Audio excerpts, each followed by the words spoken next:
Greetings, welcome back to Havocraft, where my helmet covers my glasses so it's very hard to see.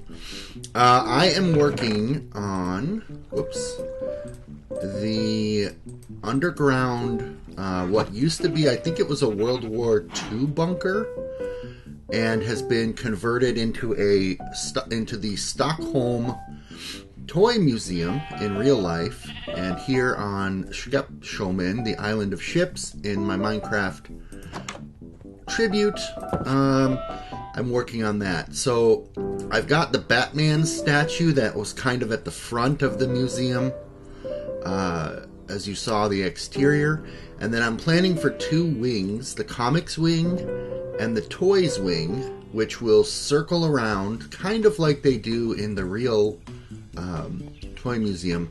But what I've done back here is basically, and it's pretty small, I'm not doing a huge museum, just a pretty small one, but I've got my portal back here in between the two areas.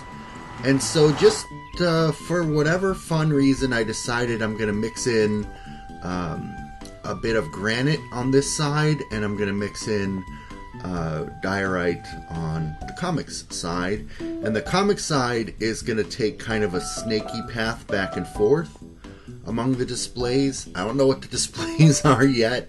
Probably make some use of banners, etc. Also, weird thing about this server is, and I think it's got to be because of some of my items, like my legendary turtle shell, it has a plus 4.54 max health. My pants have a plus 2.8 max health. Something else gave me max health. Maybe I don't have it on me. Oh, my legendary shield has a max health.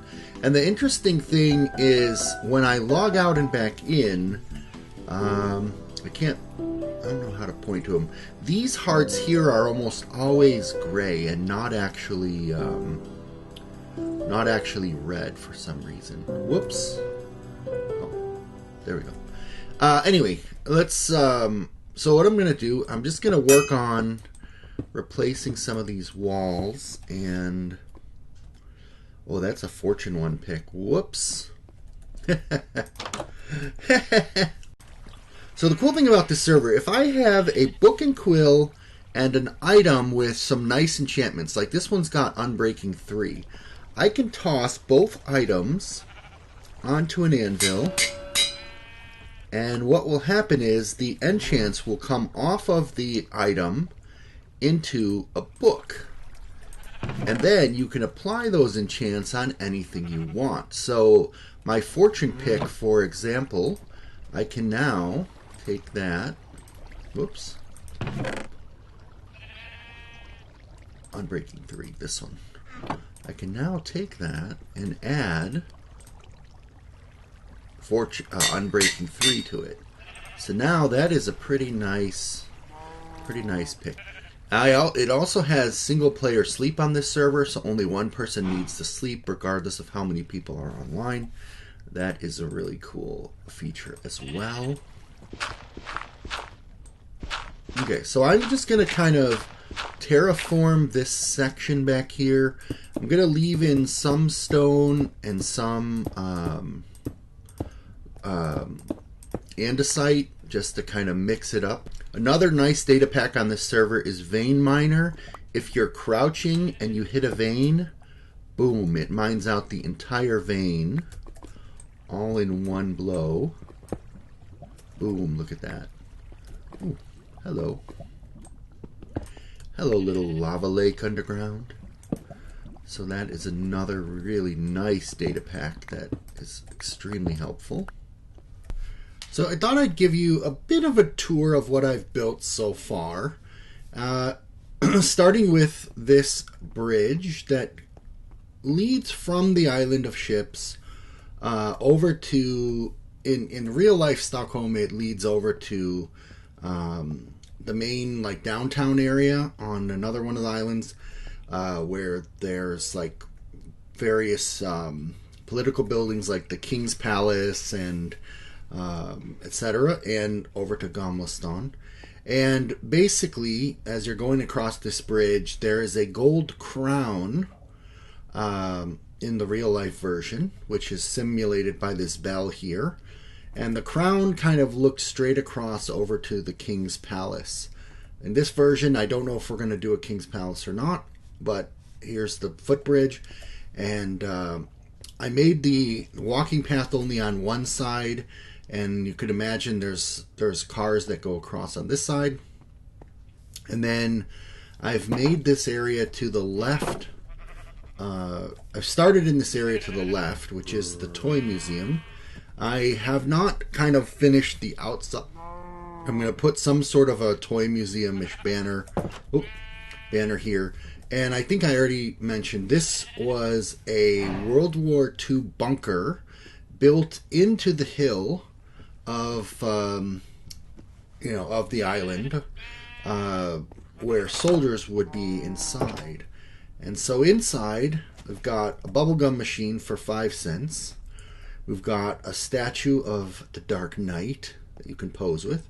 We've got 2 wings. We've got the comics wing and the toys wing. I'm going to go down the toys wing first. And before we really look at it, there's a little podium that tells you what exhibits are here. And then here we've got an under the sea adventure with a few different aquatic related toys, a panda bear. We've got our video games exhibit, which is right now featuring a GameCube, Pikachu, and Sonic the Hedgehog. And then we've got a display case here with some really cool toys in it, as you can clearly see, and a little bird up on top, sitting up there. And this is really cool. I like this feature that I made. This antique cars road going around the outside of the room. Got some dice, and we've got the pièce de résistance, the Rubik's Cube. This is a prototype, the first ever Rubik's Cube created in the world, but not for sale. It was made by a toy company, obtained by the museum. And then if we pass around back this way into the comics wing, here we've got our stacks of Star Wars comics, some comic books, some were printed in newspapers. We've got some very expensive comics, newspaper comics, olden day newspaper black and white comics behind glass here. And another display with a priceless issue #1 of some comic book here.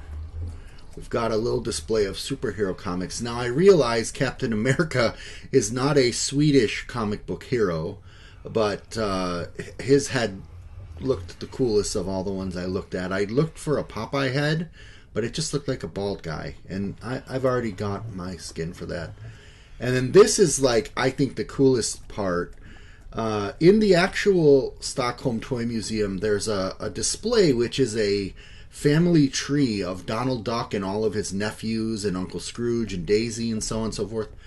So this is obviously just my homage to it. It's not a full tree, but you get the idea. And I think that display just looks really cool and museum-like in general. And then, of course, here's all the comic wing exhibits. So very simple museum, kind of meant to symbolize part of what is on actual Skepsholmen in Stockholm, Sweden. Hope you enjoyed that little look at it.